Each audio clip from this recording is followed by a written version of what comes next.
continuando aqui, a profecia do profeta Daniel no Antigo Testamento, para você entender o contexto do que estava acontecendo com Daniel, Daniel ele era um judeu, vivia em Israel, e havia naquele tempo, na época de Daniel, um império chamado Império da Babilônia. E a Babilônia, ela tinha ganhado muita força, e ela invadia vários países da época e levava as pessoas desses países como escravo para a Babilônia. E os outros países que eles invadiam se tornavam colônias da Babilônia. E era dominado pela Babilônia.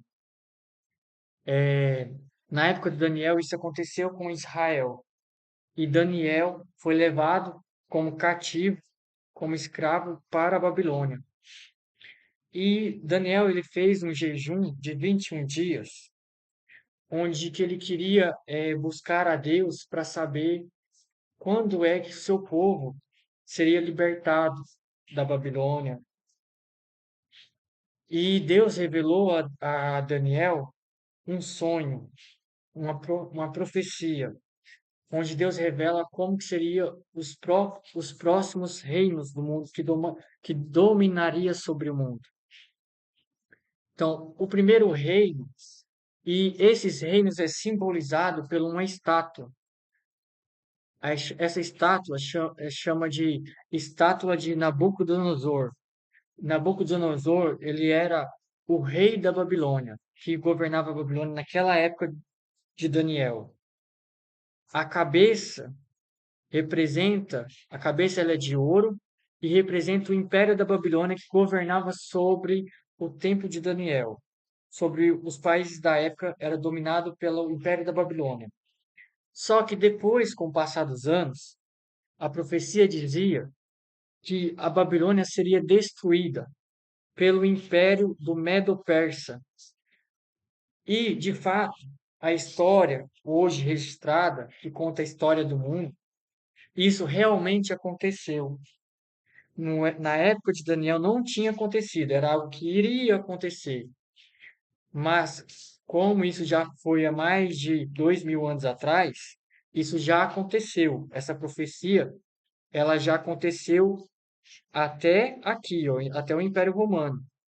Mas aqui, o último império, que representa os pés, que é feito de ferro e de barro, essa parte aqui ainda vai acontecer, que é o governo do anticristo, que vai vir sobre as nações, que Jesus fala em Mateus 24, o abominável da desolação, se refere aos pés da estátua, do último império que vai governar o mundo. Então, de maneira rápida, aqui explicando, depois da Babilônia veio o império do Medo-Persa, derrotou os babilônios e se instaurou um novo império, que era outro povo de outra nação que invadiu a Babilônia, derrotou os babilônios e dominou o mundo daquela época. Depois do Medo-Persa veio o Império Grego da Grécia, de Alexandre o Grande. Quem já estudou a história já ouviu falar de Alexandre o grande imperador da Grécia antiga, que derrotou o Império Medo-Persa e governou pela Europa, invadindo vários países, dominando através do seu império, que veio. E exatamente como a história hoje é registrada, aconteceu exatamente de acordo com a profecia que Daniel recebeu.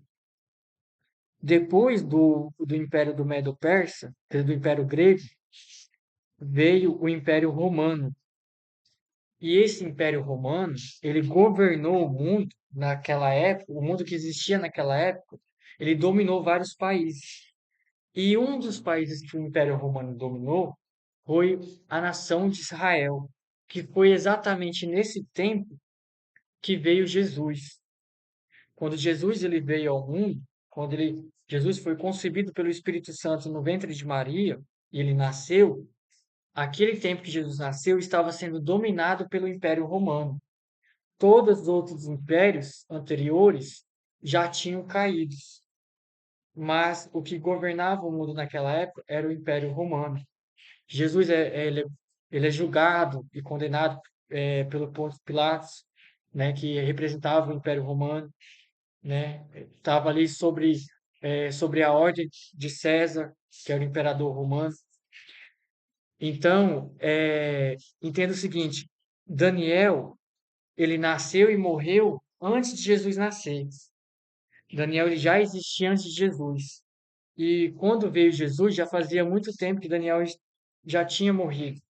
Mas o livro de Daniel, das profecias de Daniel, a qual Jesus se refere em Mateus 24, ensinando os apóstolos, Jesus está se referindo à profecia de Daniel que foi registrada nos livros dos judeus. Então, e esses livros dos judeus é a Bíblia judaica. O Antigo Testamento é a Bíblia judaica. E Jesus era judeu e ele ensinava de acordo com a Bíblia judaica. E os cristãos, eles passaram a viver segundo os ensinamentos de Jesus, que é a Bíblia judaica, que é o Antigo Testamento, mas acrescentando o Novo Testamento, que é os ensinamentos de Jesus, a história de Jesus, os seus ensinamentos e os ensinamentos dos apóstolos e das profecias dos seus apóstolos que Jesus mandou os apóstolos escrever, por exemplo, o Apocalipse, escrito pelo apóstolo João. Então, caíram-se esses três impérios e na época de Jesus estava o Império Romano. Depois, o Império Romano ele cai também. E aí fica a União Europeia. Vem os países do mundo, né? Vem os governos. O Império Romano ele é dividido em vários países, em vários reinados. Depois da Primeira Guerra Mundial, esses vem a Revolução Francesa, onde que divide esses países e vem a República, né? E aí cada país tira a monarquia, tira os imperadores e passa a ter o presidencialismo, né? O sistema que nós vemos hoje. E aí na Segunda Guerra Mundial a gente tem ali a perseguição de Adolf Hitler, tentando colocar mais um império no mundo, mas ele é derrotado. Os nazistas são derrotados, os nazistas perseguem os judeus e matam mais de 6 milhões de judeus em campos de concentração. Isso aí é a história da Segunda Guerra Mundial. E quando os nazistas eles são derrotados, sobram duas forças no mundo, duas superpotências: os Estados Unidos e seus aliados, a União Soviética, que são os comunistas, e seus aliados. E quando chega ali na década de 90, em 1990, a União Soviética, ela cai, ela é dissolvida.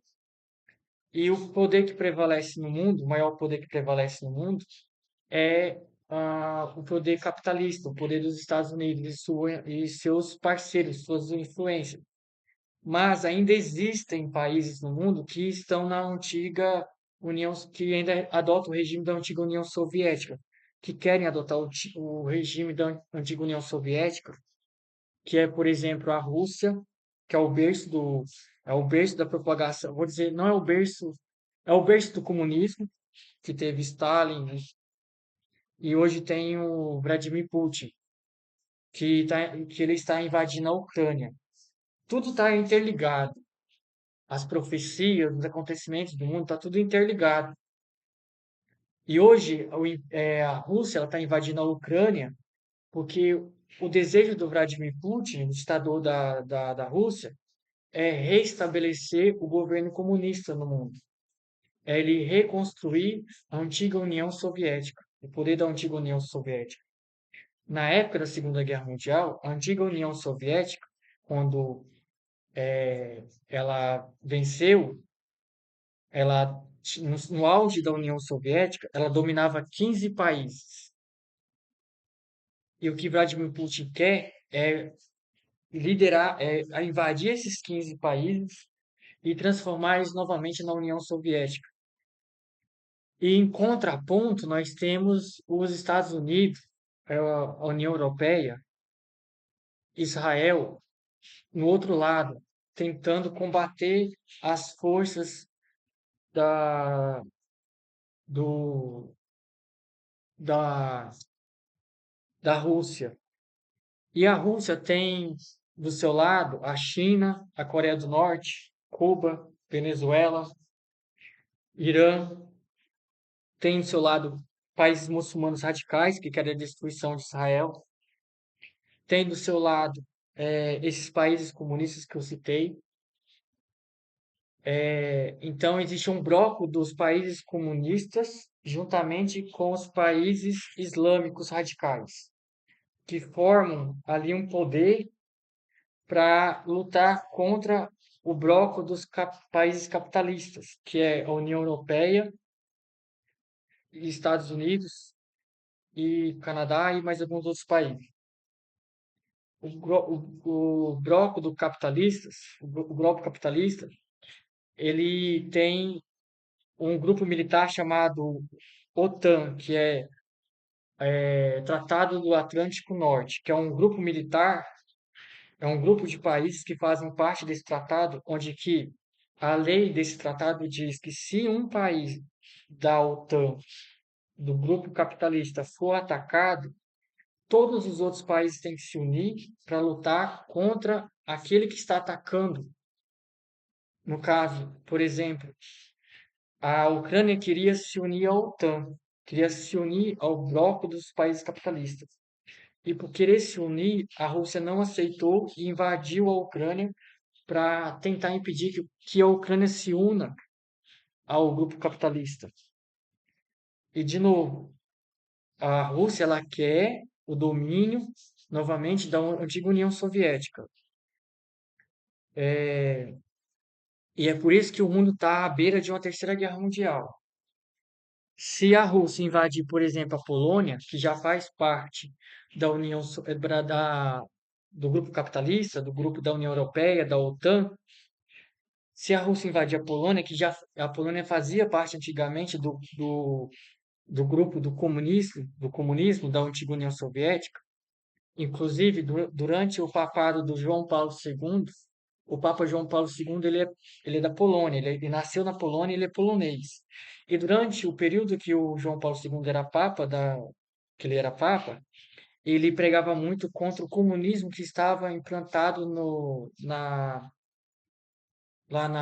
no seu país, que era, tá me fugindo as palavras aqui, mas da Polônia, né? O Papa João Paulo II, depois eu compartilho um vídeo aí mostrando que o Papa João Paulo II ele viajava na Polônia e pregava contra o comunismo que estava dominando a Polônia. E lá na Polônia as pessoas estavam os cristãos estavam sendo calados, eles estavam sendo proibidos de praticar a sua fé.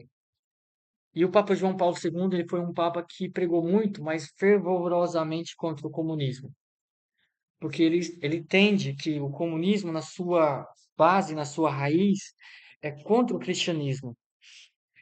E, e o que isso tem a ver?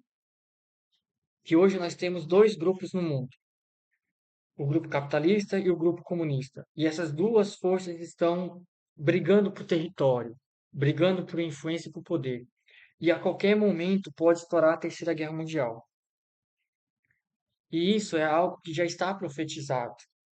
Só que aqui na última parte da estátua do livro de Daniel, Ferro e Barro, a profecia fala que o anticristo, quando ele vier, ele vai fazer um acordo de paz entre Israel e os muçulmanos, entre Israel, os judeus e o Islã. O Islã, por exemplo, o Irã tenta atacar Israel, ataca Israel, Hamas ataca Israel. O anticristo ele vai fazer um acordo de paz entre Israel e os muçulmanos radicais, entre Israel e o Irã, entre o Estado Islâmico, e vai fazer um acordo de paz. E haverá paz ali na região de Jerusalém, ali na região que está tendo essa guerra aí entre judeus e muçulmanos.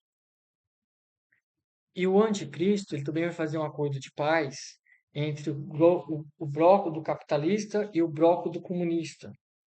Mas essa paz, ela vai durar só por 3 anos e meio, que vai ser o primeiro período do governo do anticristo. E depois, essa paz, depois de 3 anos e meio do período do governo do anticristo, ele vai usar essa paz, ele vai falar coisas maravilhosas que vai ganhar o coração de muitas pessoas. Ele vai fazer atos de solidariedade, vai resolver os problemas da fome, vai fazer a renda universal, vai dar dinheiro para as nações mais pobres, e os pobres vão receber dinheiro. Então, o anticristo, ele vai fazer algo que todas as nações vão se maravilhar.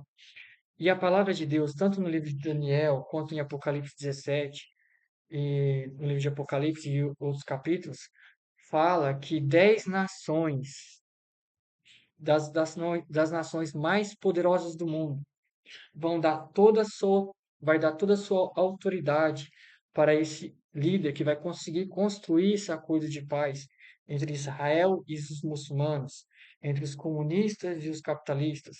E ele vai meio que, por exemplo, digamos que comece aí a Terceira Guerra Mundial.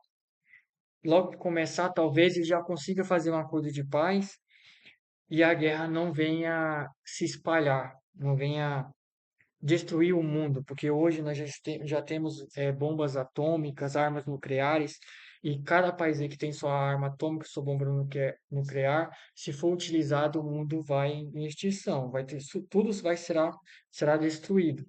Então, esse homem, ele vem meio como um salvador, ele vem trazer um acordo de paz que vai salvar a humanidade da Terceira Guerra Mundial, da destruição da Terceira Guerra Mundial que ela causaria no mundo. E este homem, ele vem como um falso Messias, como um falso Salvador. Os judeus de Israel vai achar que ele é o Messias. Ele vai falar, Jesus não é o Messias, esse homem é o Messias. Os muçulmanos vai achar que ele é o profeta do islâmico, chamado de Mahdi.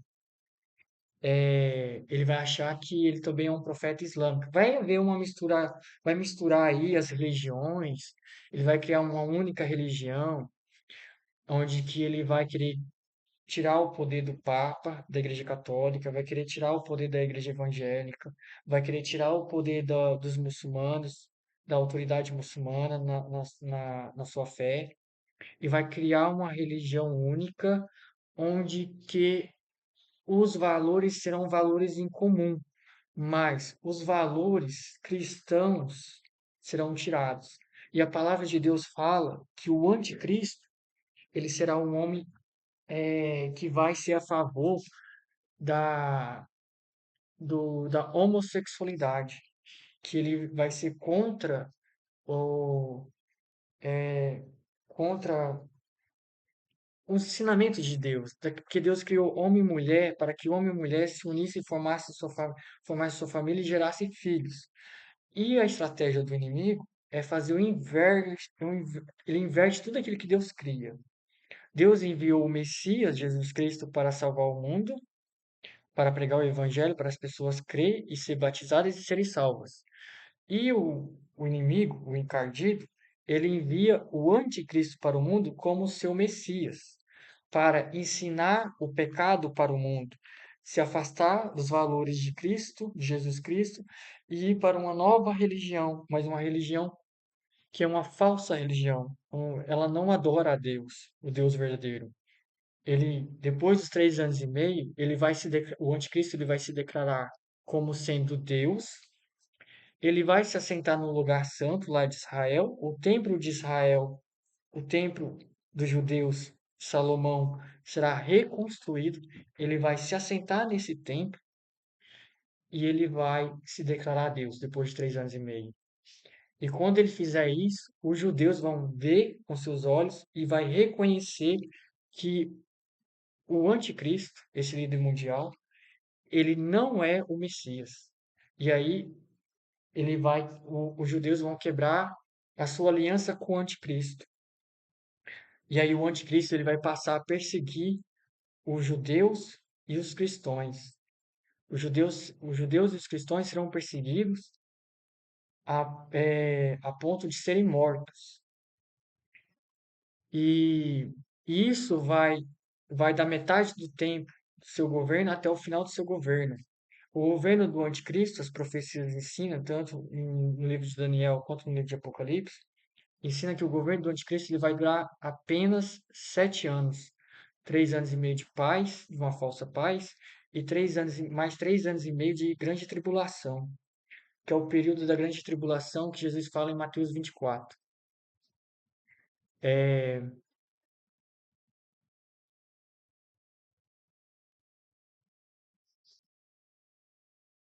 voltando aqui para Mateus 24, é, vamos aqui a partir do versículo 15, que fala assim, repetindo, né, um pedacinho só para a gente continuar no raciocínio. Quando, pois, vides que a abominação da desolação, de qual falou o profeta Daniel, está no lugar santo, quem lê entenda, que eu acabei de falar, de maneira resumida, mas se você quiser se aprofundar em buscar, estudar, ler, buscar a interpretação de sacerdote, seja católico ou evangélico, estude, porque é melhor ainda. Mas, de maneira resumida, eu vou, eu vou falar aqui para você entender, para quando acontecer essas coisas, você ficar esperto e não ser conduzido pela falsa bondade do anticristo, pela caridade do anticristo, pelo sistema do anticristo, para você não ser enganado e você se desviar de Deus e perder a sua alma. Porque ninguém aqui vai escapar da morte. Todo mundo aqui, infelizmente, não tem jeito, vai morrer. E já que não tem, tipo assim, e por mais que você tente salvar a sua vida, poupar a sua vida, às vezes, meu Deus do céu, e agora que tem a marca da besta, digamos que aconteça no nosso tempo, como é que eu vou fazer para comprar e para vender, para comprar comida, para me viver? Como que eu vou fazer? Saiba de uma coisa, se você se vender para o anticristo, pegar o sistema da marca da besta, utilizar ela para se comprar e vender, você não vai estar salvando a sua vida. A princípio você pensa, eu vou pegar para me salvar a minha vida, mas você não vai estar salvando a sua vida, porque você não tem o poder de impedir que você morra. E a morte vai chegar para todo mundo. E quando a morte chegar, a pergunta é: você irá para o inferno ou para o céu se você estiver com a marca da besta? A palavra de Deus em Apocalipse fala claramente que quem utilizar a marca da besta vai morrer e ir para o inferno. Na verdade, a partir do momento que a pessoa já aceita a marca da besta, ela já morre. Espiritualmente, ela já está morta. A sua alma já está dominada pelo espírito do anticristo. Existem revelações, visões espirituais. A palavra de Deus fala que quando estivesse perto do fim dos tempos, os jovens, as crianças, iriam ter visões espirituais do governo do anticristo, do fim dos tempos. E se hoje você digitar aí no YouTube, você vai ver que tem muitos testemunhos de crianças que na hora que elas estão indo dormir, ou quando elas estão orando, rezando, elas têm visões do, dos acontecimentos dos fim dos tempos, do governo do anticristo. E uma desses relatos, essas crianças que eu já assisti, já vi, ele fala que ele via na revelação que Deus deu para essa criança, que as pessoas eram dominadas pelo sistema do espírito do anticristo. E elas não conseguiam mais viver, assim, pensar, refletir. Elas eram dominadas pelo o espírito do anticristo. E ainda que elas tentassem se suicidar para se libertar do sistema da marca da besta, a, a, o sistema dominava a mente da pessoa e fazia com que a pessoa não conseguisse se suicidar. Então, o sistema, ele vai dominar a mente, a alma da pessoa, vai aprisionar a pessoa e, e essa pessoa não vai ser salva. Ela, na verdade, a partir do momento que ela aceita a marca da besta, ela já tá morta para Deus. Ela já morreu. Então, aquele que aceitar, querendo tentar poupar a sua vida, querendo tentar ter alimento, querendo tentar ter recursos financeiros, ele está aceitando, na verdade, a morte. A morte física, vai viver como um zumbi, porque o seu corpo vai estar sobre o poder de um espírito maligno, o espírito do anticristo, e você não vai estar mais vivo no seu corpo. Quem vai estar vivo no seu corpo vai ser o espírito do anticristo. Então vai ser só a sua carcaça que vai estar andando e andando por aí. Não vai estar mais vivo. Você já vai estar morto, morto e condenado se você aceitar a marca da besta. Então, caso isso aconteça no nosso tempo, não aceite. Se aparecer uma pessoa, uma autoridade enviada pelo anticristo, falando ou você nega Jesus ou você será morto, ou você aceita a morte e parte para a glória de Deus. Jesus falou que aqui nesses versículos que eu acabei de ler, que muitos seriam perseguidos pelo nome dele, mas que não era para a gente se acovardar, mas é para a gente ser firme até o fim. Porque depois, assim como Jesus ressuscitou Lázaro, ele também vai ressuscitar aqueles que foram mortos em Cristo Jesus. Em Apocalipse 21 fala que Deus vai criar um novo céu e uma nova terra, e a morte não vai mais existir. E Deus enxugará dos olhos toda lágrima, toda dor e todo sofrimento. Apocalipse fala que Deus ele faz uma cidade para as pessoas viverem, as pessoas salvas, uma grande cidade, onde ali está o reino de Deus. E Deus vai viver com os homens e os homens vão viver com Deus. Assim como Deus criou esse mundo, Deus também tem poder de criar um mundo perfeito, onde que aquelas pessoas que realmente querem Deus vai viver nesse mundo perfeito. As que não querem Deus vão padecer com esse mundo de pecado que jaz no maligno. Então, não negue a Jesus por nenhum tipo de oferta que você receba, nenhum tipo de vantagem. Com dinheiro você não pode negar Jesus. Não faça como Judas. Judas traiu Jesus por 30 moedas de prata. Infelizmente, quando chegar esse tempo, muitos cristãos vão trair Jesus para seguir o sistema do anticristo, que vai dar dinheiro, vai dar renda universal, vai dar muitas coisas assim que aparentam que vai ser boas, mas na verdade o que o anticristo vai estar fazendo é comprando a alma dessas pessoas. Igual Judas vendeu a sua alma por 30 moedas de prata. Nesse tempo que haverá grande tribulação, Jesus está explicando aqui, e ele fala assim: quem estiver sobre o telhado, não desça a tirar alguma coisa da sua casa. E quem estiver no campo, não volte atrás a buscar as suas vestes. Mas ai das grávidas e das que amamentam naqueles dias. E orai para que a vossa fuga não aconteça no inverno e nem no sábado, porque haverá então grande aflição, porque haverá então grande aflição, como nunca houve desde o princípio do mundo até agora, nem tampouco há de haver. O período da grande tribulação, que vai ser a segunda metade do governo do anticristo, a última fase do governo do anticristo, será a pior de todas as tribulações que já houve no mundo. E quando o acordo de paz for quebrado, quando chegar a metade do governo do anticristo, ele vai quebrar os acordos de paz que ele fez no mundo e ele vai trazer a pior de todas as tribulações para o mundo, a pior de todas as guerras, a pior de todas as perseguições aos cristãos e aos judeus. Vai ser uma perseguição pior do que a Adolf Hitler fez na Segunda Guerra Mundial.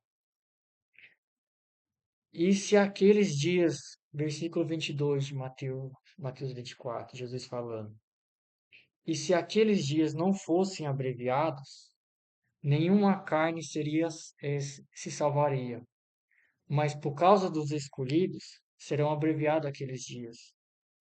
Então, se alguém vos disser, eis o Cristo está aqui, ou ali, não lhe deis crédito, porque surgirão falsos cristos e falsos profetas, e farão tão grandes sinais e prodígios, que, se possível, enganariam até os escolhidos. Eis que eu vou-lo tenho predito. Portanto, Se vos disserem, eis que ele está no deserto, não saiais. Eis que ele está no interior da casa, não acrediteis. Porque, assim como o relâmpago sai do Oriente e se mostra até o Ocidente, assim será também a vinda do Filho do Homem. Vou explicar aqui, ó. No período da grande tribulação, Jesus está falando que se aqueles tempos não fossem abreviados, ninguém iria sobreviver. De tão terrível vai ser o período da grande tribulação.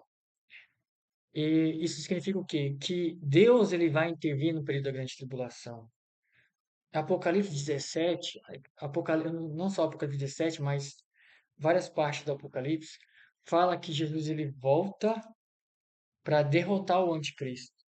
É a segunda volta de Jesus. Que Jesus está falando aqui em Mateus 24, versículo 27. Porque assim como o relâmpago sai do Oriente e se mostra até o Ocidente, assim também será a vinda do Filho do Homem. Quando terminar os 7 anos do governo do anticristo, Jesus ele volta e a volta de Jesus será vista por todas as pessoas do mundo. Da mesma forma que as pessoas vê o relâmpago que cai, as pessoas que estão no Oriente e no Ocidente conseguem ver esse relâmpago. Na verdade, é um exemplo que Jesus está dizendo de maneira figurativa, mas Jesus está dizendo que a sua volta, quando ele fala o Filho do Homem, é que Jesus se refere a si mesmo como o Filho do Homem, porque ele nasceu do ser humano, ele nasceu da mulher, mas na verdade ele foi concebido pelo Espírito Santo, ele é filho de Deus, no caso, né? Na verdade, se você for estudar mesmo a palavra de Deus, você vai ver que antes mesmo que Maria existisse, Jesus já existia lá desde o princípio, lá desde o Éden. Não, eu não digo Jesus em forma de homem, mas Jesus em forma de Deus, no Espírito de Deus.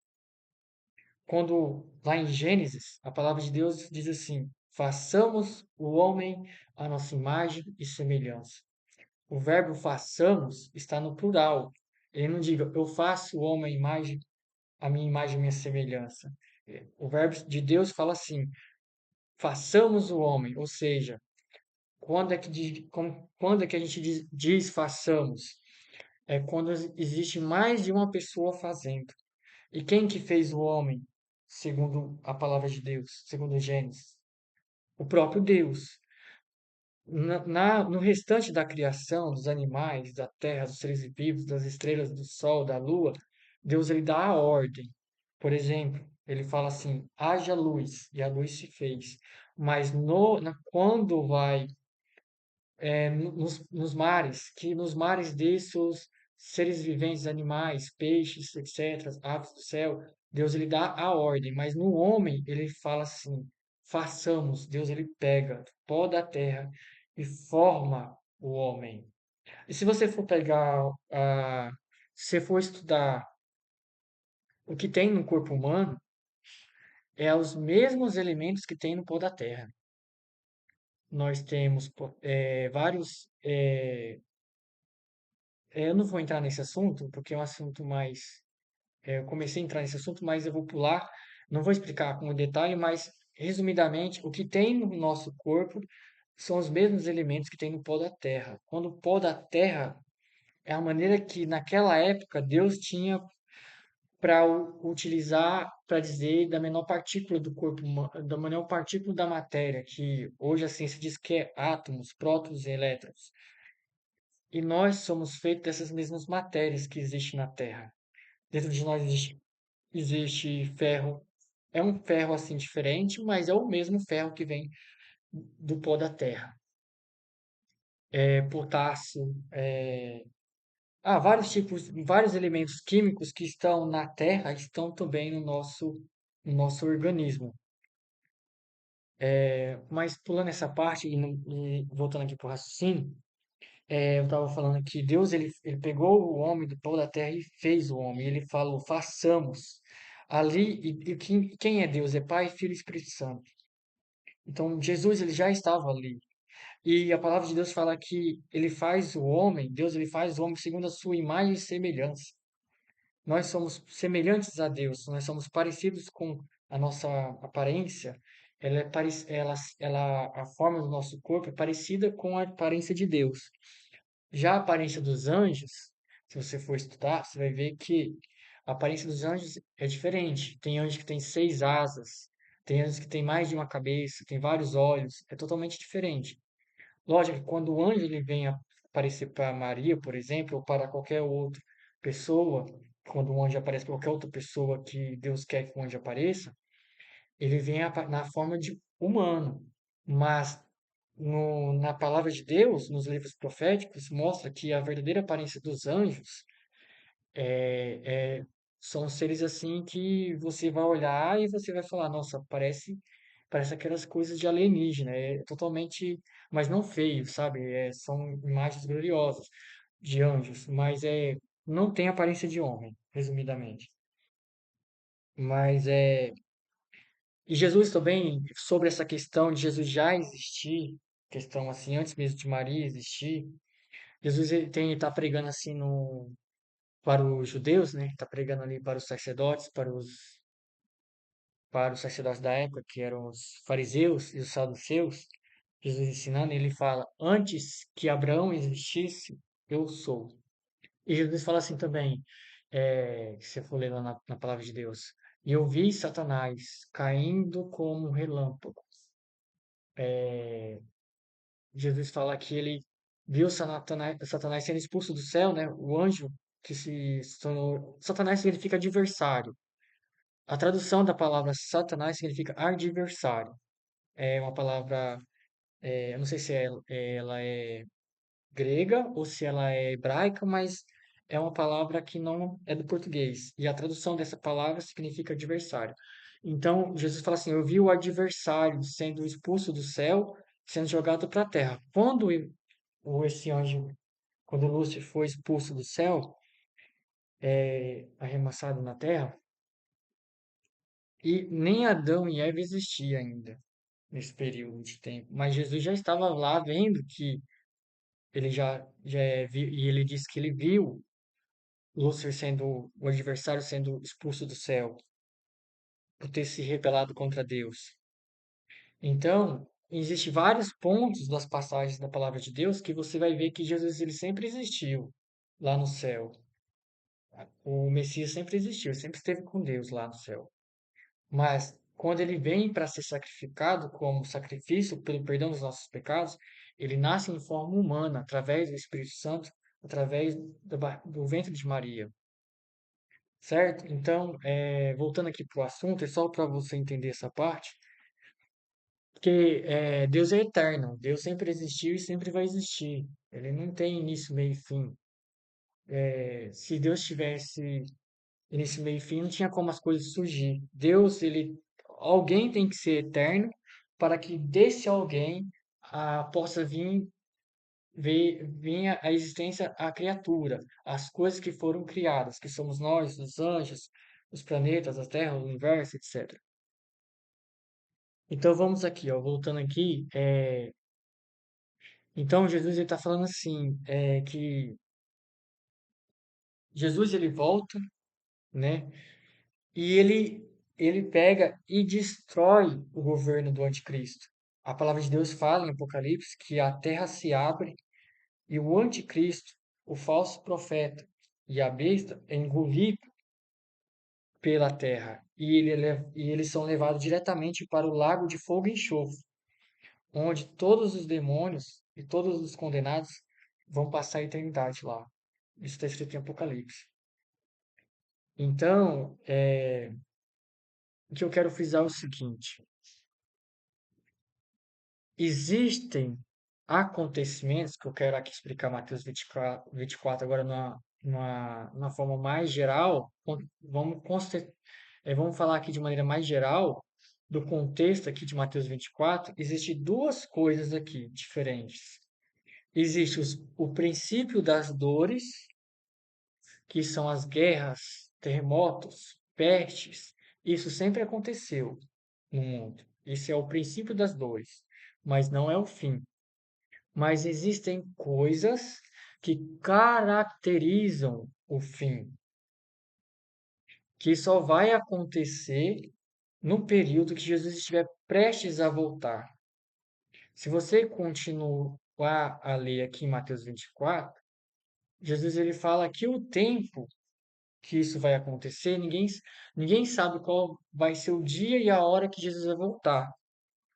Mas Jesus ele fala assim, ó, que assim como você vê que no céu existe a nuvem, que ela está cheia de água e vai chover, você vê que o céu está ficando escuro, nuvens nubradas, o tempo está nublado, você identifica que vai chover.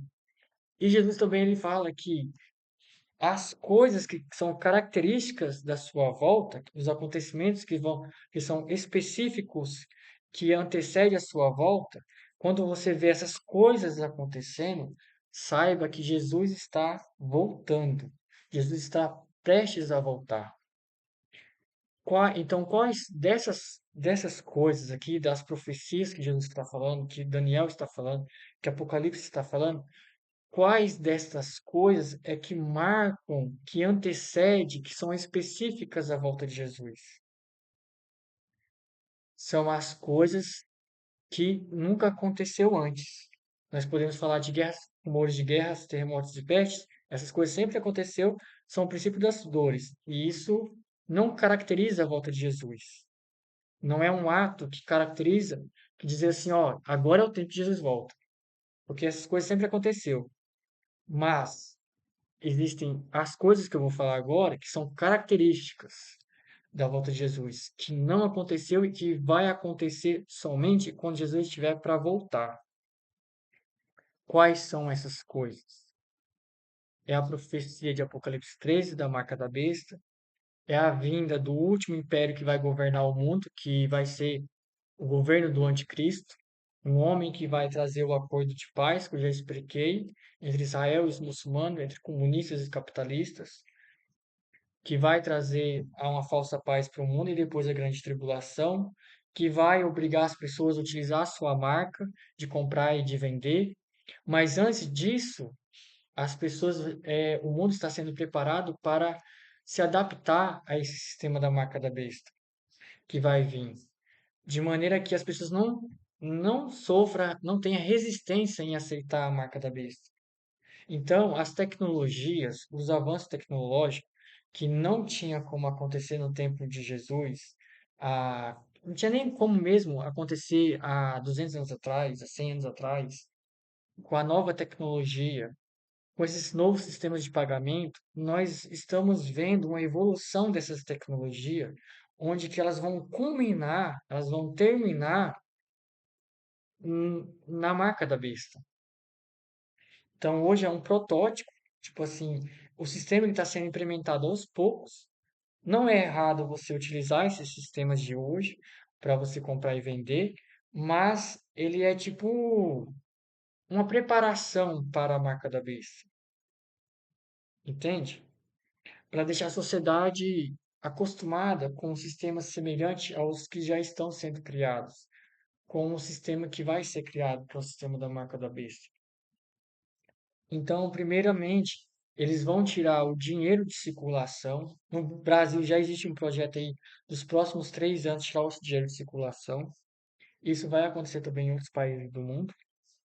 E aí o dinheiro vai ser totalmente controlado por um sistema de blockchain, que é uma tecnologia de criptografia, de moeda criptografada, onde o governo vai controlar essa moeda, ele vai poder apagar da sua conta o dinheiro, ou vai poder acrescentar dinheiro na sua conta a hora que ele quiser. Ele vai poder te obrigar a você gastar o seu dinheiro com aquilo que ele quiser. O dinheiro vai ser totalmente controlado pelo sistema blockchain centralizador. Existe o sistema blockchain descentralizador, que é o sistema do Bitcoin, que não é o Bitcoin é uma moeda que ela não foi criada pelos governos, ela não foi criada e ninguém tem controle sobre o sistema do Bitcoin. É um sistema descentralizado, mas utilizando uma tecnologia semelhante à do Bitcoin, os governos de hoje estão criando moedas digitais criptografadas utilizando o sistema de blockchain, onde eles controlam a blockchain dessa moeda, desse sistema de moeda. O real, o real ele vai ser substituído pelo Drex, que vai ser a moeda digital do Brasil nos próximos anos. Vai tirar o dinheiro de circulação e vai vir o Drex. E isso já é uma preparação para preparar o país a se adaptar a um sistema que vai ser controlado pelo anticristo futuramente. É o cumprimento das profecias. Isso não só vai acontecer no Brasil, como está acontecendo na China, e vai acontecer em outros países também. O dinheiro de papel será tirado de circulação e vai vir um dinheiro digital. E esse dinheiro digital será controlado por um sistema. E quando vier o anticristo, esse sistema vai estar na mão do anticristo e ele vai dizer quem é que pode e não pode comprar ou vender. E você, para você comprar e vender, você só vai poder comprar e vender se você tiver a marca do anticristo, a marca da besta.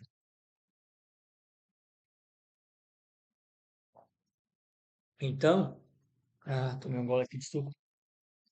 Então, entenda isso. Quando você vê esses avanços tecnológicos em direção da marca da besta, saiba que é um dos sinais da volta de Jesus, que a volta de Jesus está perto. A gente não sabe o dia nem a hora, mas a gente sabe que existem acontecimentos específicos da volta de Jesus, que antecede a volta de Jesus. E esse da marca da besta é um dos acontecimentos específicos, porque ele acontece no período do anticristo, e o período do anticristo demora 7 anos. Após os 7 anos, Jesus volta. Se hoje no mundo, hoje não, mas vamos dizer que daqui uns meses ou um ano, ou alguns anos, ele se levante um líder mundial, fazendo um acordo de paz, igual eu já expliquei, e 10 nações poderosas dão todo o seu poder a esse líder, e ele passa a ter domínio sobre o mundo, saiba que a partir do momento que esse líder começar a governar o mundo e o sistema financeiro do mundo, e consequentemente as pessoas, saiba que você pode contar 7 anos e Jesus volta.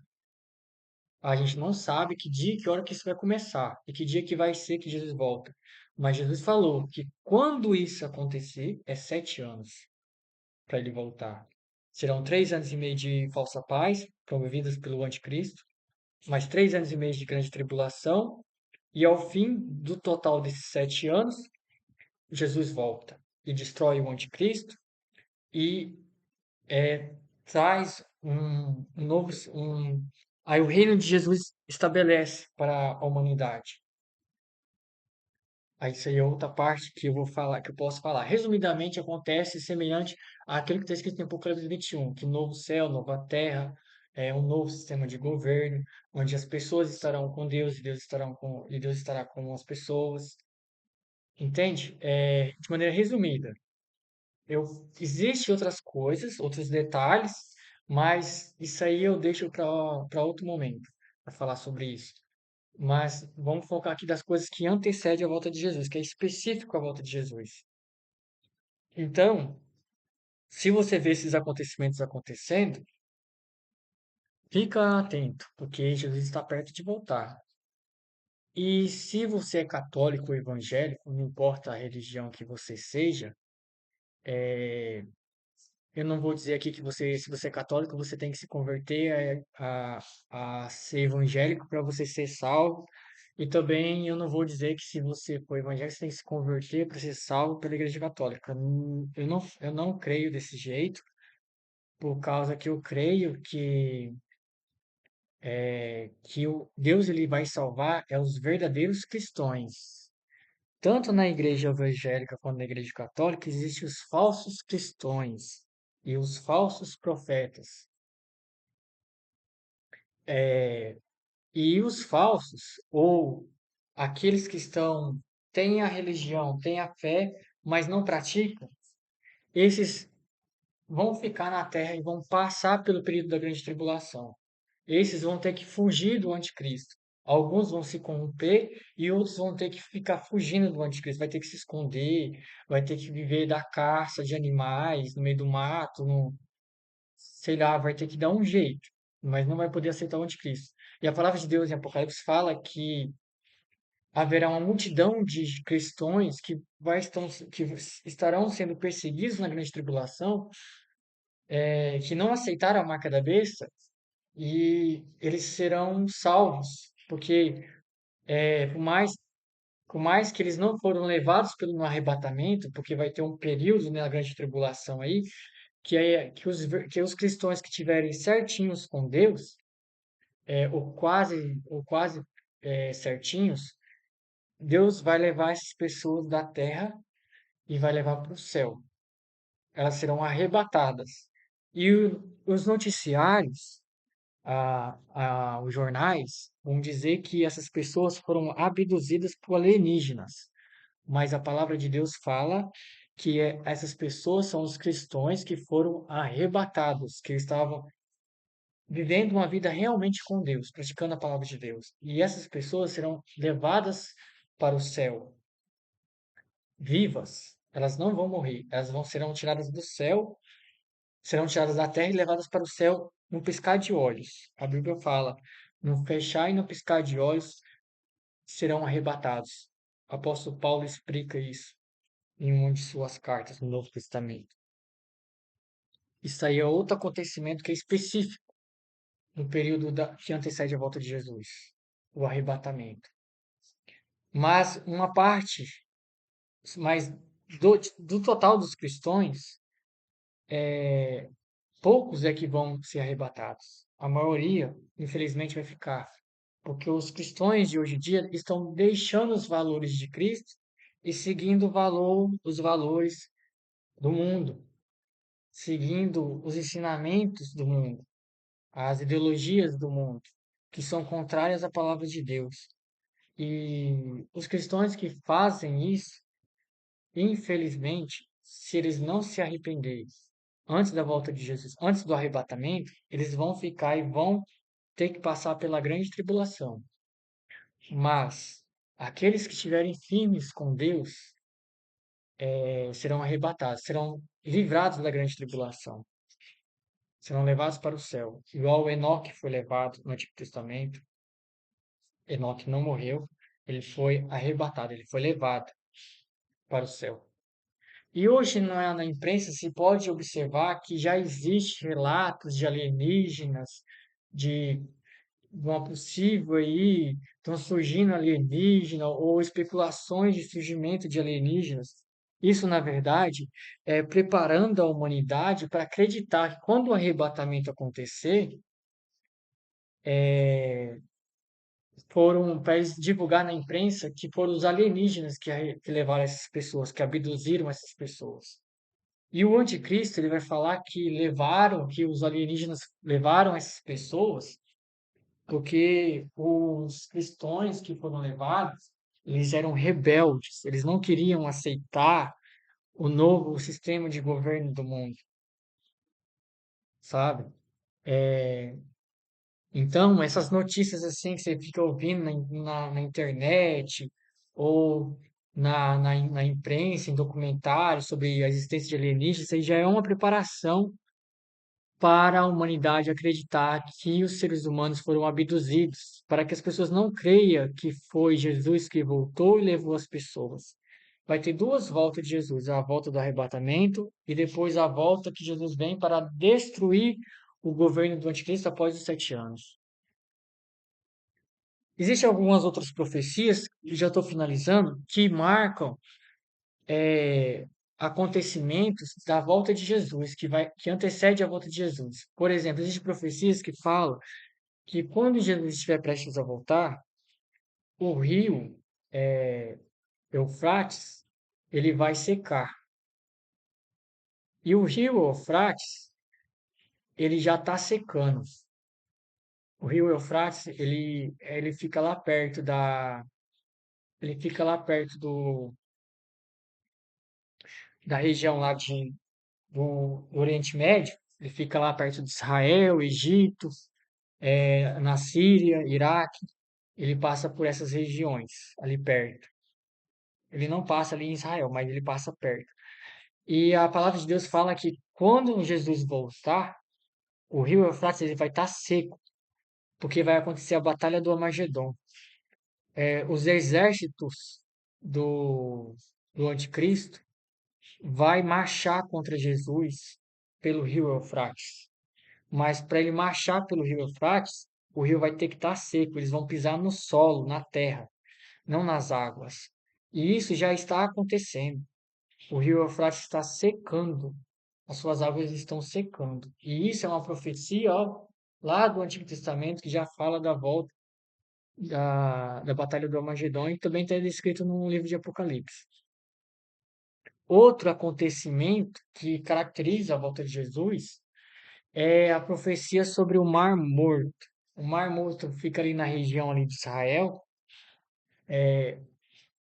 Quando Sodoma e Gomorra, a região ali do Mar Morto, ficava a cidade de Sodoma e Gomorra. E a cidade de Sodoma e Gomorra estava muito pecando muito contra Deus. Estava cometendo muito pecado. E Deus mandou fogo e enxofre para destruir a cidade de Sodoma e Gomorra. E a cidade foi tomada pelo sal, pelo fogo e pelo enxofre.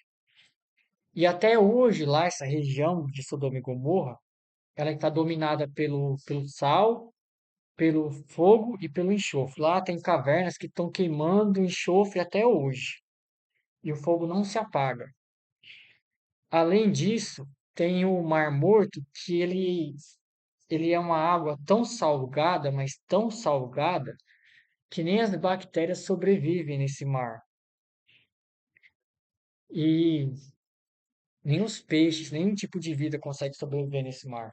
Mas existe uma profecia que fala que antes da volta de Jesus, ou no período da volta de Jesus, o Mar Morto voltaria a ter vida, porque o Mar Morto ele tinha vida, esse mar ele tinha vida antes de Deus mandar fogo e enxofre sobre a cidade de Sodoma e Gomorra. Tinha peixes, tinha vegetais ali, tinha vegetação e tinha vida. Quando Deus manda o castigo sobre Sodoma e Gomorra, do fogo e do enxofre, aí as águas do Mar Morto se tornam mortas. Por isso que chama Mar Morto hoje em dia. Não tem mais nenhum tipo de vida. O sal esterilizou, deixou estéril o mar e deixou estéril a terra ali da região. Mas existe uma profecia que diz que quando Jesus estivesse perto de voltar, as águas do Mar Morto voltaria a dar vida, ter vida. E se você pesquisar, você vai ver que na região, ali no Mar Morto, já existem peixes. Está nascendo, ali na região do Mar Morto, está abrindo buracos na terra, que está tendo água doce. E nessa água doce, está tendo peixes. E ela está do lado do Mar Morto. E essas águas estão se misturando. A água doce está lavando a água salgada do Mar Morto. Isso é uma profecia característica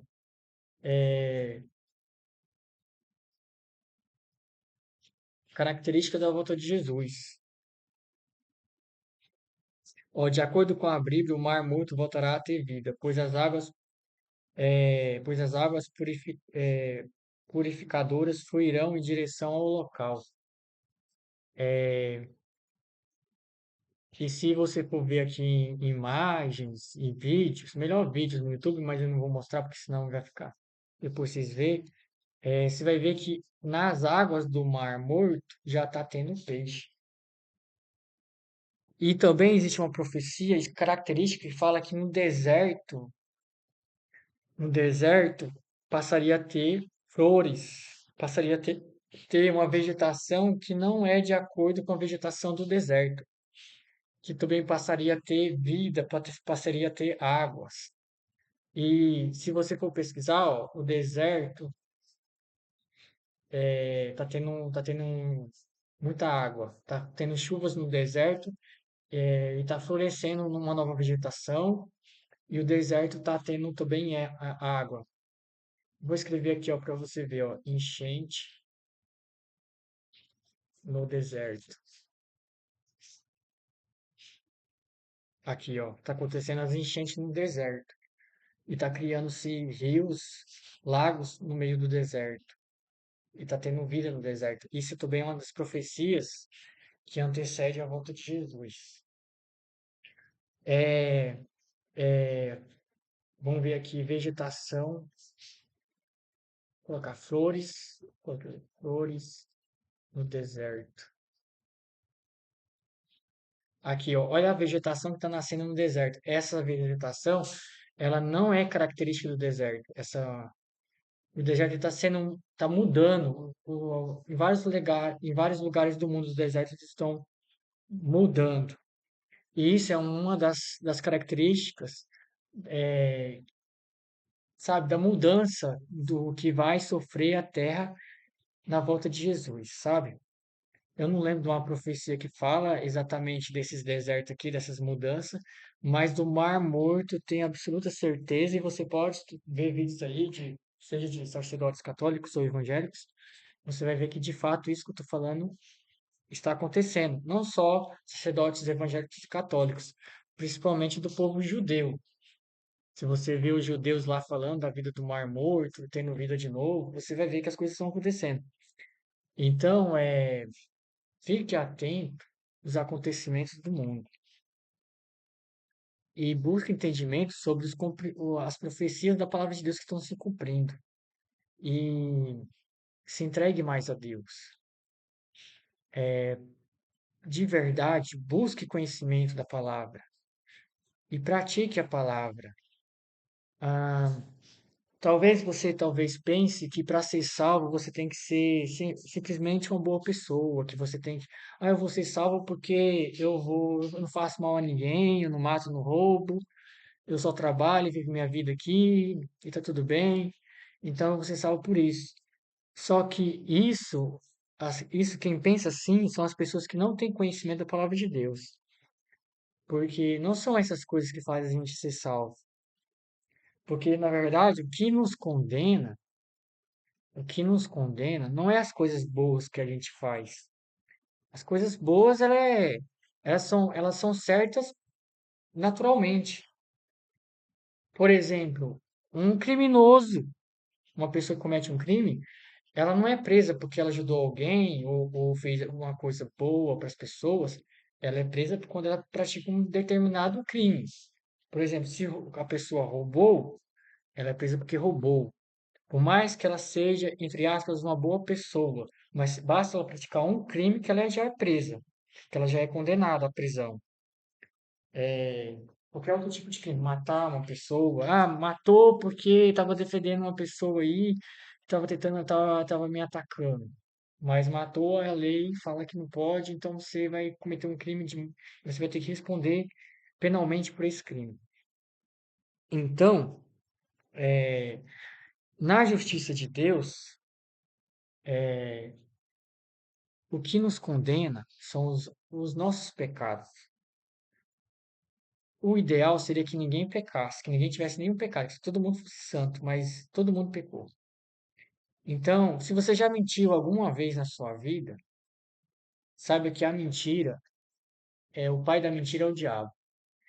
E a mentira, quem pratica a mentira, está se levantando contra a verdade, está se levantando contra Deus. Deus é a verdade. Jesus falou: Eu sou a verdade, o caminho e a vida, e ninguém vai ao Pai senão por mim. Então, quando a gente mente, Jesus falou para os sacerdotes fariseus da época lá de Israel, os sacerdotes fariseus, eles praticavam a lei e praticavam boas coisas. Davam dízimo, faziam ofertas, faziam caridade, mas os fariseus estavam praticando coisas que Deus abominava. Corrupção, os fariseus praticavam corrupção, não tinha amor ao próximo, no sentido de perdoar os pecados das pessoas, mas já queria julgar e condenar e matar elas, igual os fariseus pegarem pedras para apedrejar a prostituta. Então, os fariseus não tinham o ato da misericórdia, eles só tinham o ato da lei, da punição. Mas os fariseus não eram dignos de condenar a prostituta, porque eles estavam pecando de outras formas, de outras maneiras, às vezes até mesmo se deitando com as prostitutas. E Jesus falou assim: quem de vocês não tem pecado, atire a primeira pedra. Aí cada fariseu foi soltando a sua pedra, porque ele sabia na sua consciência que ele estava pecando também. Então, o que condenou a mente dos fariseus a não condenar aquela mulher, que julgou eles a não jogar as pedras naquela mulher, foi eles saberem que estavam errados. E uma das coisas que os fariseus faziam era a prática da mentira. Jesus falou assim: vós sois filhos do diabo, porque vós praticais a mentira. Vós vos quereis me matar. E o assassino e o diabo veio para matar, roubar e destruir. Então vós sois filhos do diabo, não são filhos de Abraão, não são filhos de Deus. E os fariseus ficaram raivosos, nervosos. Por quê?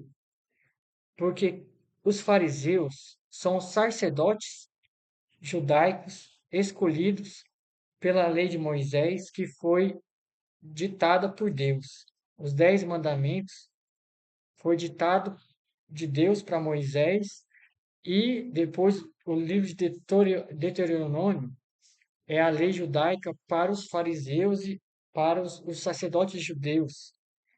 E então, então, resumindo, os fariseus, eles eram sacerdotes, o sumo sacerdote, ele foi escolhido por Deus para ensinar a palavra de Deus em Israel. Só que, com o tempo, os fariseus, o sumo sacerdote, o mestre, o papa do judaísmo, ele se corrompeu. Com o tempo ele se corrompeu. Ele se vendeu, ele se prostituiu, no sentido assim da palavra de se corromper.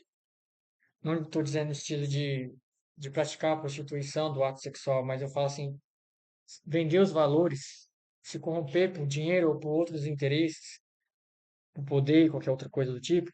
Ele se corrompeu. E Jesus, como Jesus via a corrupção dos fariseus, do sumo sacerdote daquela época, Jesus falava que eles eram filhos do diabo. Mas só que para os fariseus, eles se achavam dignos de serem salvos. Eles se achavam acima de todas as pessoas, porque eles não eram qualquer pessoa. Eles eram o sumo sacerdote. Eles eram o sacerdote da palavra de Deus, aqueles que tinham autoridade para ensinar a palavra de Deus e ensinar o povo sobre como andar com Deus. Então eles se sentiam os mais santos, os mais dignos de ir para o céu. Mas Jesus virava para eles e dizia: vós sois raça de víboras, vós sois filhos do diabo, vós sois filhos do pai da mentira. Vocês não entram no céu e nem deixam as pessoas entrar. Vocês são guias de cegos. Jesus chamava os fariseus de hipócritas. Se você for ver Jesus pregando, tanto no, se for assistir um filme, ou se for Jesus, ou ver na palavra, Jesus falando fervorosamente contra os fariseus, falando que eles eram como sepulcros calhados, com aparência bonita por fora, mas podres por dentro, como um túmulo. Então, o que que existe hoje? Isso aconteceu com os fariseus, e infelizmente isso também acontece com as lideranças das igrejas católicas e evangélicas, com as lideranças da igreja cristã. Não, lógico, não são todos e não é a maioria.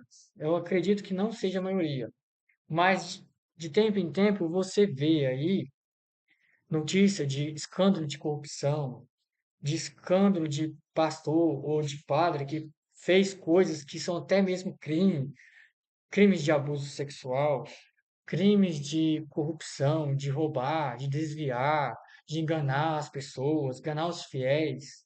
Esses são os falsos profetas. Jesus, ele fala que nem todo que me diz Senhor, Senhor será salvo.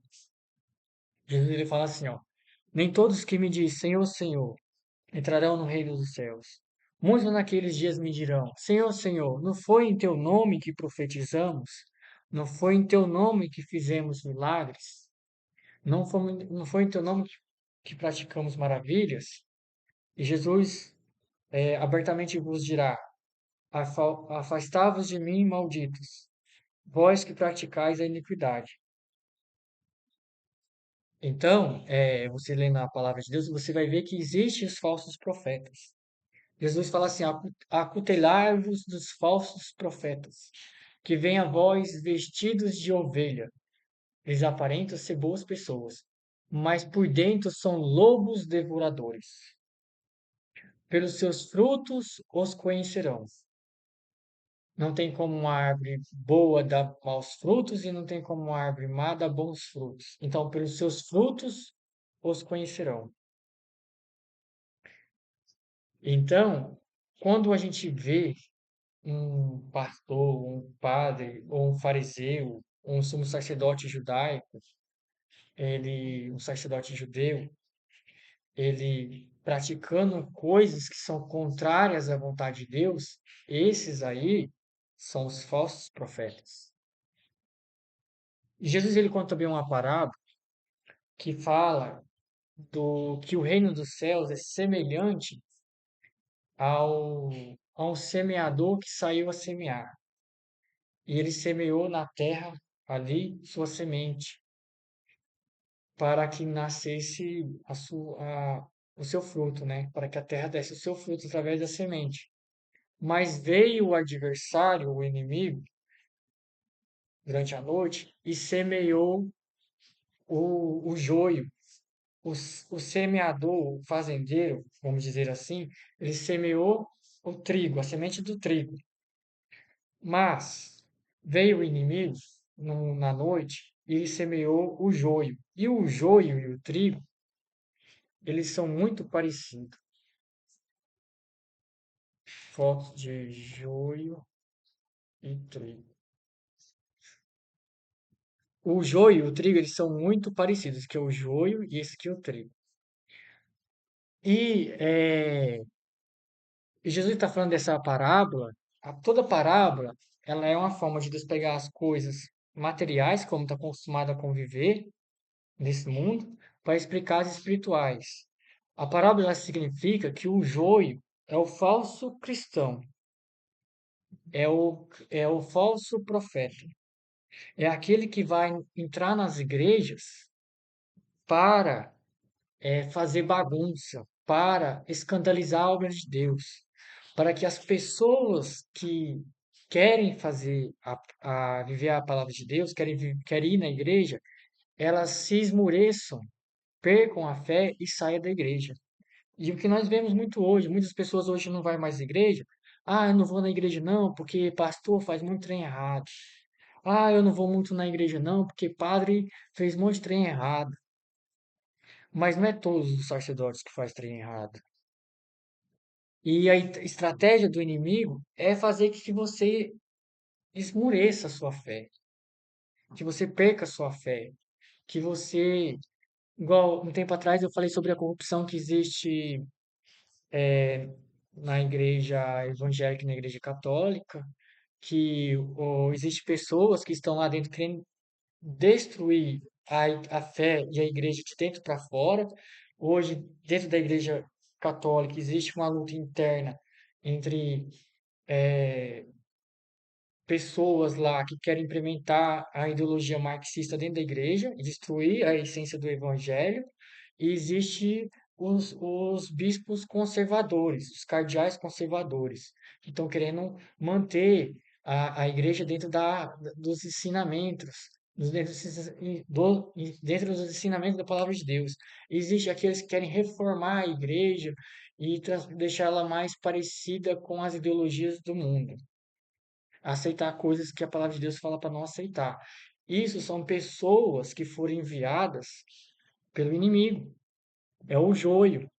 Se você for estudar a história da igreja, o que levou à separação dos cristãos católicos e evangélicos foi um período onde que havia grupos de joio dentro da igreja fazendo trabalhos, influenciando o alto clero da igreja a praticar coisas que você, na sua sã consciência, você tem certeza absoluta, se você for estudar esse período de antigamente, que a igreja viveu um período muito conturbado de um ataque do inimigo, onde que pessoas eram perseguidas e eram mortas pela igreja por não estar servindo a mesma fé do cristianismo. Houve um período onde que pessoas que eram joio, né, que era joio no meio do trigo, entenda o seguinte, a igreja, os verdadeiros cristãos, é eles que faz a igreja prevalecer. E os verdadeiros cristãos, eles, alguns verdadeiros cristãos saíram da igreja porque não aceitaram, outros verdadeiros cristãos ficaram na igreja para tentar salvar a igreja de dentro da igreja católica, da igreja, tentaram salvar a igreja, tentando tirar as influências do joio que estava lá, tentando destruir a igreja por dentro. Isso já aconteceu antigamente. E, na verdade, se você for ler, desde o princípio das primeiras igrejas lá, que até elas são faladas, elas são citadas no livro de Apocalipse, nas primeiras 7 cartas, as 7 igrejas, que tem as 7 igrejas da Ásia, que estava ali na região da Turquia, Pérgamo, Tiatira, Laodiceia, Filadélfia, essas igrejas estavam nessas regiões, e essas cidades existem até hoje lá na Turquia. Essas igrejas, se você for ler o Apocalipse, o Jesus manda o apóstolo João escrever cartas para os sacerdotes dessas igrejas. As primeiras igrejas ali que foram fundadas logo que depois Jesus ele foi para o céu. E depois ele volta numa visão espiritual para o apóstolo João, revelando o Apocalipse e mandando essas cartas para as igrejas, as primeiras igrejas que foram abertas. E se você for ler as 7 cartas de Apocalipse enviadas às 7 igrejas, às 7 igrejas da Ásia, você vai ver que desde aquela época havia igrejas que estavam sendo dominadas pelo joio. Tinha lá uma profetisa lá dizendo, ensinando imoralidades sexuais para os membros da igreja, que fala em Apocalipse lá, você vai ler, você vai entender, se você ler. é, e esses ataques, quero que você entenda que esses ataques não ele é um trabalho do inimigo para destruir a igreja. Mas a palavra de Deus fala, Jesus falou para Pedro, que as portas do inferno não vão prevalecer contra a igreja, mas as portas do inferno iriam atacar a igreja. E ela sempre atacou, enviando o joio, enviando o falso crente, o falso católico, o falso profeta católico, o falso profeta evangélico, para destruir a igreja de dentro para fora. E isso desde o início. E quando a crise estava grande ali nos anos 1500, nos anos ali 1300, 1400, estava tendo uma crise muito grande aí, e a igreja dividiu e aí teve os protestantes que protestavam, que estavam protestando contra as lideranças de joio, vamos dizer assim. E aí teve a divisão. E teve os que permaneceram na igreja tentando resolver as coisas lá de dentro mesmo, sabe? Mas só que mesmo que os cristãos católicos que saíram da igreja se tornaram evangélicos nesse período, eles não escaparam do ataque do joio.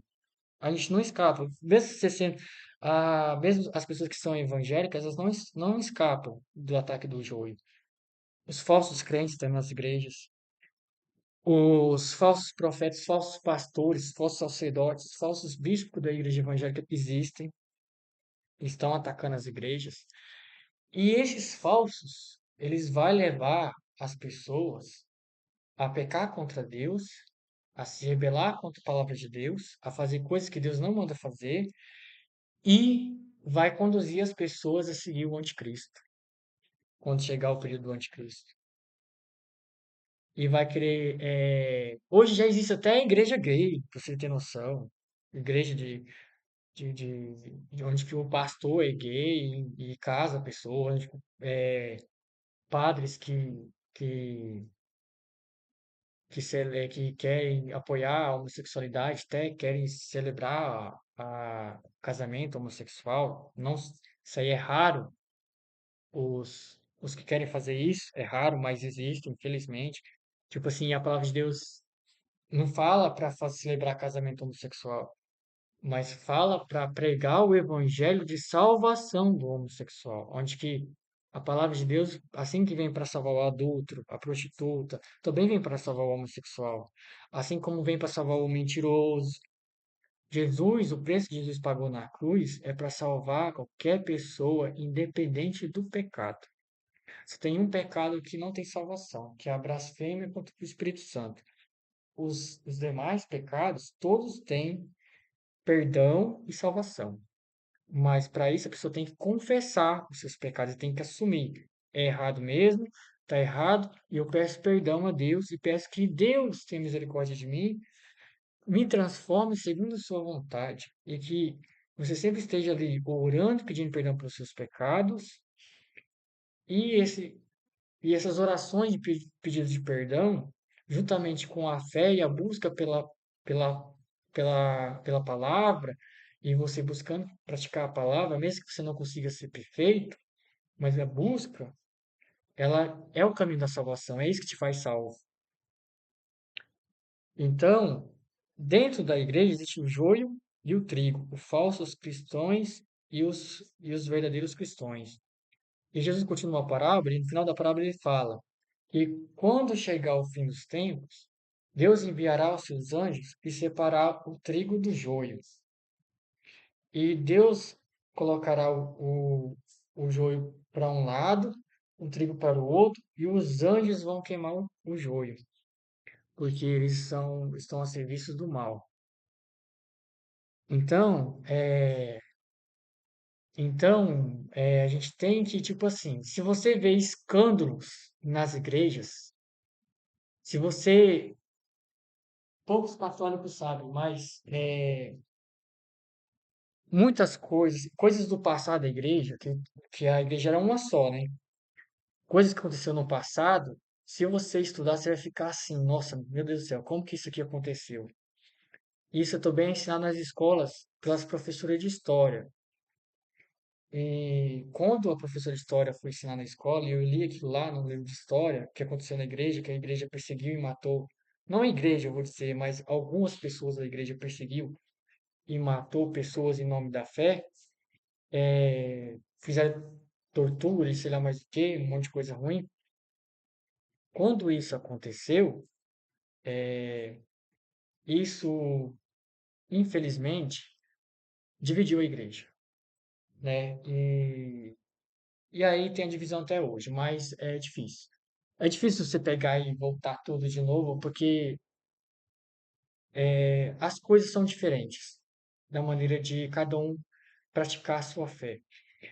Mas essas coisas do passado, de perseguição às pessoas que não professavam o cristianismo, isso acabou. Isso foi um período do passado que já foi sanado, já resolveu, graças a Deus. Mas por esses motivos e alguns outros, naquela época houve as divisões. Mas o que faz você ser salvo, seja você católico ou evangélico, é você ser o trigo e você não esmurecer por causa do joio. Quando tiver escândalo na igreja católica, quando tiver escândalo na igreja evangélica, não esmoreça a sua fé. Ore mais, reze mais, interceda pelas pessoas que estão se comportando como joio, para que elas se arrependam e se tornem trigo, para que elas façam a vontade de Deus. Ore para que você continue de pé e você não se desvie da vontade de Deus. Ore sempre pedindo perdão pelos seus pecados. Assuma os seus erros. Nunca tente justificar os seus pecados, porque o perdão, Deus ele só perdoa para quem confessa e confessa em sentido de arrependimento, assumindo, estou errado mesmo, Deus me ajuda, me perdoa, eu não sou santo, eu não sou perfeito, mas o seu poder, o sangue de Jesus tem o poder de me santificar. Um exemplo que eu posso te dar é da vida de Paulo. A Igreja Católica chama o apóstolo Paulo de São Paulo. Por que fala assim São Paulo? Porque São é de santo, né?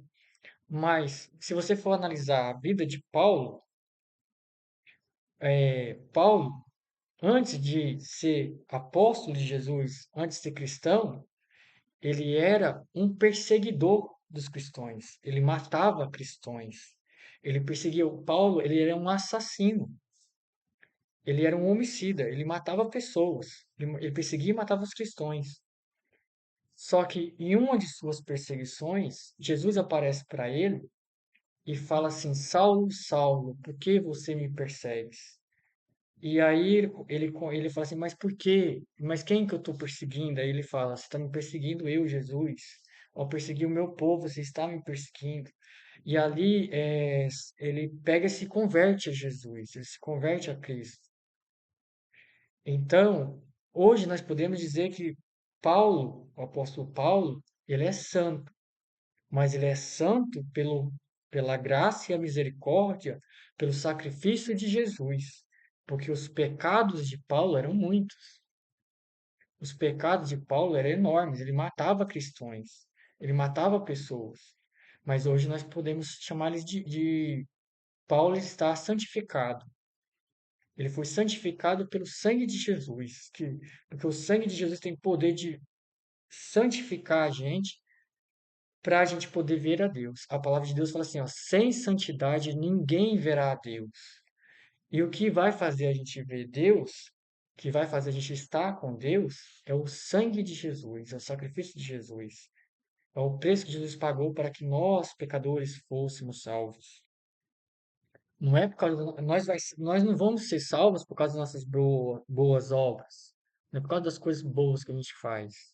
Mas é por causa que o sangue de Jesus tem poder de nos santificar dos nossos pecados. E isso que nos salva. E o homem, a palavra de Deus fala assim, ó, porque Deus amou o mundo de tal maneira que deu seu Filho unigênito para que todo aquele que nele crê não pereça, mas tenha a vida eterna. E Jesus falou assim, e,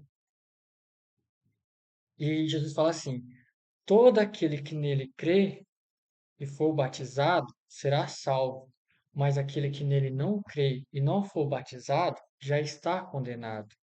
E a condenação é esta, porque a luz veio ao mundo, mas os homens amaram mais as trevas e não se achegaram até a luz, para que não fossem manifestas suas obras. O que Jesus está ensinando, falando essas palavras? Ele está ensinando o seguinte, que o homem ele vai ser condenado nem tanto porque ele vai ser condenado por causa dos pecados, mas a condenação que vai vir sobre o homem, pelo joio, vamos dizer assim, ou pelas pessoas que não querem aceitar Jesus, que não querem estar com Jesus, que não querem os ensinamentos de Jesus, que não querem viver a vida de acordo com os ensinamentos de Cristo, essas pessoas, elas não vão ser salvas, não é porque elas são piores do que a gente que é cristão, para que pratica a palavra de Deus. Não é porque elas são piores, porque nós todos somos iguais perante Deus. Todos nós temos pecados. O que Jesus está ensinando é que Jesus, ele é a luz do mundo, ele é a luz, ele é a salvação. Mas os homens rejeitaram a salvação, rejeitaram a luz, porque não querem a luz. Eles querem continuar vivendo segundo as ideologias do mundo, segundo os pecados do mundo, segundo a rebelião do mundo contra Deus, contra a palavra de Deus. Então, a salvação é para todo mundo, mas nem todo mundo aceita Jesus, nem todo mundo aceita a salvação. Então, se você quer ser salvo, você tem que aceitar Jesus como seu único e suficiente Salvador. Você pode ter exemplos de pessoas de Deus.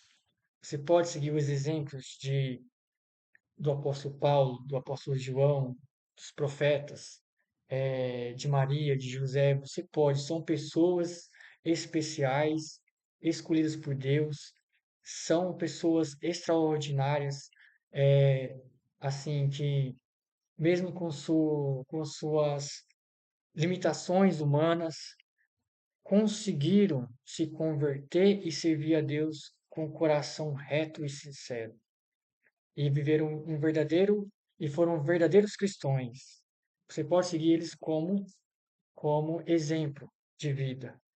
Mas o único que pagou o preço pelos seus pecados foi Jesus. Então é por isso que Jesus fala que para a gente ser salvo, é o único que leva a gente a Deus. E Jesus fala assim: Eu sou o caminho, a verdade e a vida. E ninguém vem ao Pai senão por mim. Porque foi somente Jesus que pagou o preço pelos nossos pecados, e somente Jesus é que derramou o seu sangue para nos purificar dos nossos pecados e das nossas iniquidades. Então, esse é o milagre da salvação, sabe? É a fé em Jesus Cristo precedida de uma busca pela palavra de Jesus, de uma busca pela palavra de Deus, e você praticar a vontade de Deus. Não é que você será perfeito, mas você vai buscar fazer o seu melhor, mas sempre sabendo que por mais que você busque fazer o melhor, você não deixa de ser pecador, porque o pecado está em você, o pecado está em mim. E a gente não pode se orgulhar e dizer eu sou santo, eu sou perfeito, eu sou maravilhoso, porque eu vou à igreja, eu pratico a fé, eu dou o dízimo, eu dou as ofertas, eu estou todo domingo na igreja, então eu sou um cristão, eu sou o cara. Tipo assim, você não pode se orgulhar e dizer que você vai ser salvo porque você ajuda alguém ou porque você tem atos de bondade, porque não é isso que te salva. O que te salva é o sacrifício de Jesus. A salvação é um dom gratuito de Deus, é mediante a graça de Deus, é a misericórdia de Deus, não é um merecimento da gente.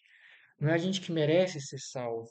Na verdade, a gente merece ser condenado pelos crimes que a gente cometeu, seja de mentira, seja a mentira que a gente pratica, seja o adultério, seja as coisas que a gente pecou no passado da nossa vida. Mas a partir do momento que a gente confessa Jesus, que a gente tem o cristianismo como a nossa fé, e a gente quer realmente praticar a nossa fé, não como dizer, eu tenho uma religião, mas de fato, você se entregar a Jesus, aí você está no caminho da salvação.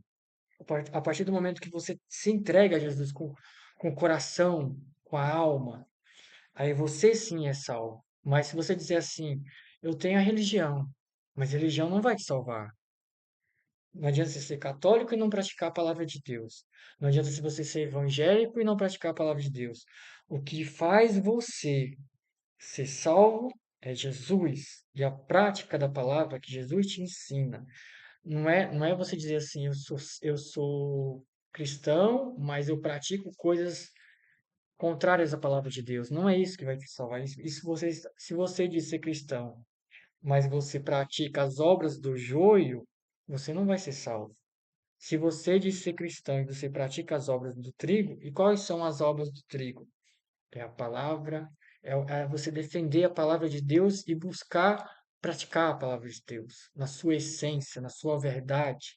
Não manipular a palavra, não querer dar um jeitinho para tentar ali dizer que o errado está certo, e que Deus que está tudo bem, não tem nada a ver, que está tudo certo. O que é certo é certo. O mundo, ele piora.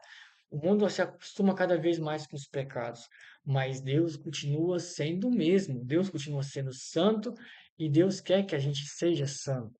Jesus falou: "Sede santos como o vosso Pai do céu é santo". Não é que Jesus espera que a gente realmente seja santo, de fato, mas que esse desejo esteja no nosso coração para agradar a Deus por amor e não por uma questão de obrigação. Fazer o certo pelo certo, não por obrigação, mas pelo amor ao certo, pelas coisas boas, pela luz, pela a verdadeira bondade. Entende? Então, se entregue a Jesus como você nunca se entregou antes. Ore, leia a palavra, faça suas orações, foque em Deus, foque em Jesus. Seja conservador no que se diz a palavra de Deus. Não negocie os valores de Cristo. Não entre nessas ideias progressistas que quer desconstruir os valores cristãos da sociedade, porque isso é o trabalho do joio para desconstruir a fé cristã. Se entregue a Jesus com verdadeiro coração. A palavra de Deus fala o seguinte, que buscar-me-eis e me achareis, se me buscardes com todo o vosso coração. O segredo para você receber o Espírito Santo, a presença de Deus sobre a sua vida e ter Deus com você, é você buscar a Deus com todo o seu coração, com sinceridade. Porque se você estiver indo na igreja, coração fechado, se você estiver na missa, coração fechado, ou no culto da igreja evangélica, o coração fechado, se você vai lá para adorar a Deus, quando a gente fala culto, é cultuar no sentido de adorar, adorar a Deus. Se você adora a Deus da boca para fora, se você não põe a sua alma e o seu coração, você não alcança Deus e você não recebe a presença de Deus. A presença de Deus vai te tocar, a manifestação do Espírito Santo sobre você, sobre sua vida, só vai ser manifesta a partir do momento que você faz com o seu coração, com livre, entregando seu amor a Deus, com liberdade, com vontade de falar assim: Deus, eu quero conhecer o Senhor, eu quero me entregar ao Senhor, eu quero ser cheio do teu Espírito Santo, da tua graça, do teu amor, eu quero aprender a tua palavra. Eu sei, Senhor, que eu tenho os meus pecados, minhas falhas, meus erros, mas me ajuda, Senhor, a fazer a sua vontade. Que o sangue de Jesus esteja me cobrindo. Que o Senhor Jesus tome conta da minha vida. Escreve, Senhor, o meu nome no livro da vida. Para igualmente ter escrito no livro de Apocalipse, que aqueles que estão com seu nome escrito no livro da vida serão salvos, mas aqueles que não tiverem os seus nomes escritos no livro da vida não serão salvos, não entrarão no reino dos céus. Então, não tenha religião apenas por ter. E não olhe para Deus com a ótica religiosa, no sentido de olhar para Deus como uma religião, como alguma coisa árduo, como se fosse uma coisa assim que desgastante, penoso, como se fosse algo que você sentisse castigado. Deus, ele não te castiga. Deus não quer isso. Deus não quer seu sacrifício árduo. Deus, ele quer seu coração, ele quer seu amor, sua entrega, sua alma. Que você adore a Deus em espírito e em verdade, igual Jesus falou para o Nicodemos. Então, olhe para Jesus como uma pessoa. Olhe para Deus como uma pessoa. E na hora que você for falar com Deus, fale igual se você estivesse falando com uma pessoa que você pudesse ver com seus olhos. Mas veja Deus com seus olhos espirituais. Imagine o Senhor na sua vida, Ele tendo presença na sua vida. O Senhor, Ele sonda os nossos pensamentos, os nossos corações, Ele vê até os nossos pecados na nossa mente, no nosso coração. Então, saiba de uma coisa: se Deus é capaz de sondar e ver os nossos pecados, Ele também é capaz de ver e sondar as nossas orações, o quebrantamento do nosso coração, a sinceridade quando a gente busca Ele. E Deus se agrada disso. Deus se agrada quando a gente, do pecador arrependido, do pecador que se entrega a Deus. Jesus ele conta a parábola de duas pessoas orando no templo, na igreja. Um fariseu que dizia: Deus, eu te dou graça porque eu não sei como esse pecador, porque eu dou o dízimo, dou oferta, e tal, tal. E o cara e o fariseu se enchendo de orgulho por ele ser religioso. E religião não salva, viu? Ter atitude de religioso não significa que você é salvo. Ir à igreja não significa que você é salvo.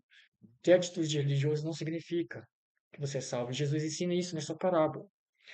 E Jesus também ensina que, ao mesmo tempo que esse fariseu orava desse jeito, se vangloriando, também tinha um pecador ali, debruçado, com o rosto no chão, chorando e dizendo: Deus me perdoa, porque Eu não sou digno nem mesmo de olhar para o altar do Senhor, porque eu sou pecador. E ele chorava, Jesus contando, ele chorava e pedindo misericórdia, pedindo perdão. E Jesus fala assim: qual dos dois é que teve a sua oração alcançada por Deus e ouvida por Deus? Aquele que batia no peito e se vangloriava, ou aquele que se humilhava e reconhecia os seus erros, seus pecados e clamava por misericórdia? Aí Jesus ele fala: em verdade eu vos digo, aquele pecador que confessava os seus pecados e se derramava na presença de Deus e pedia misericórdia, pedia perdão, é que alcançava a misericórdia de Deus e era salvo. Então, é você se entregar ao coração, é você fazer por amor, é você assumir a sua realidade. Não é você esperar você ser perfeito, um santo, para depois você buscar a Deus. Não. É você falar assim, Deus, eu sou pecador, me perdoa, tenha misericórdia de mim. Eu realmente já pratiquei muita coisa errada, mas daqui para frente, eu quero fazer diferente. Eu quero que o Senhor me ajude a fazer diferente. E se eu errar, se eu pecar e eu desviar do certo, me coloca no caminho de novo, Senhor. Me ensina a tua palavra, Deus, para que eu pratique ela, para que eu faça a tua vontade, para que eu alcance a tua misericórdia, o teu amor e a tua gratidão. Sabe, você ser grato por Deus, e sabe, Deus ele se agrada, Jesus ele se agrada, é do pecador que confessa seus pecados e entrega o seu coração a Deus. E sempre está ali orando e buscando todos os dias uma comunhão com Deus para que o Espírito Santo de Deus transforme e lave a gente de todo o pecado. Então a salvação é desse jeito, entendeu? Não é por mérito, é por reconhecimento do sacrifício de Jesus, pela confissão dos nossos pecados e pelo pedido de misericórdia, pelo pedido de mudança, de transformação que vem do Espírito Santo. A gente não tem poder de ser santo. Isso é um dom que vem de Deus, através do Espírito Santo. Isso é um dom dado por Jesus, entende? A gente não tem poder de ser santo, mas pela graça de Deus, pela busca de Deus, por você se abrir e buscar a Deus, isso é algo que Deus vai te dar com o tempo, vai te dar o merecimento de estar na presença de Deus quando chegar o dia e a hora, através de Jesus e através do Espírito Santo. Mas não é por obras, porque se a gente for julgado pelas obras, a gente tem as obras boas e tem as obras que nos condenam. Então, é, se você acertar em 99% e você errar em uma coisa, você já é digno de condenação.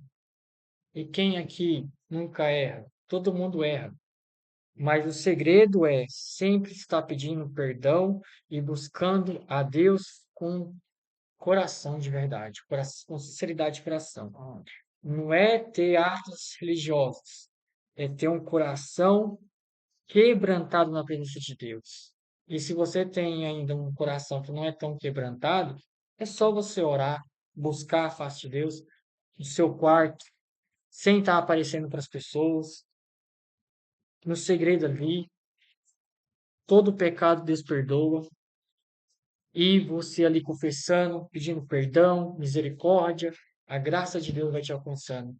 E quanto mais você adorar a Deus com louvor, com seu coração, com suas palavras, nas suas orações, e não fique falando, não fique fazendo oração repetida de maneira que você nem sabe o que você está dizendo, onde que você talvez nem sinta o que você está falando. Você pode rezar o Pai Nosso e você deve rezar o Pai Nosso, por exemplo, por diversas vezes. Mas quando você fica naquela repetição, repetição, de você já ficar falando com a boca e sua mente está longe, e seu coração está longe das palavras, isso aí Deus não escuta. E se você acha que ficar orando várias e várias vezes é penoso e está difícil de você continuar a falar com Deus, isso aí Deus também não escuta. Deus ele vai escutar É quando você fala com o seu coração, quando você fala com sinceridade de alma, entende?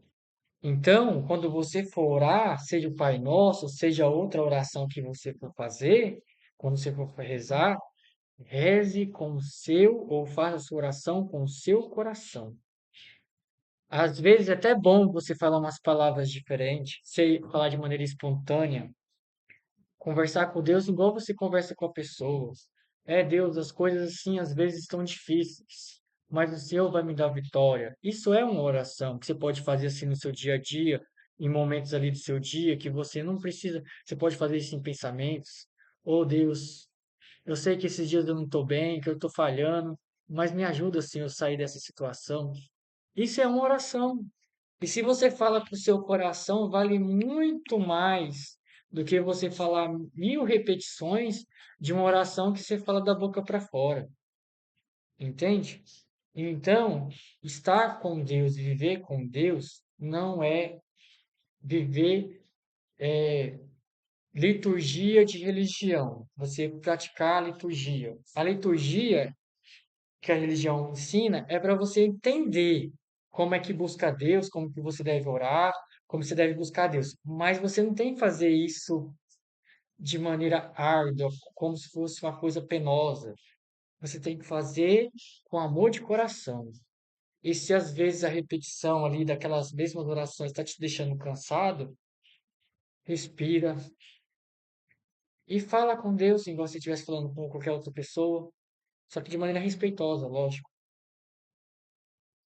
Dá agradece a Deus primeiro, antes de você sair pedindo as coisas, você agradece e ora pelas pessoas que estão mais fracas na fé, ora pelos seus familiares, sabe? Faz isso, nesse sentido. E é,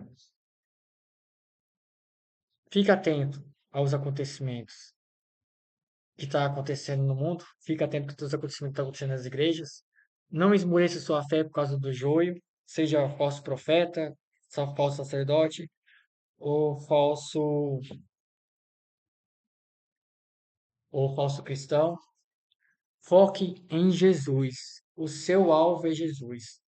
O melhor profeta, o melhor cristão é Jesus.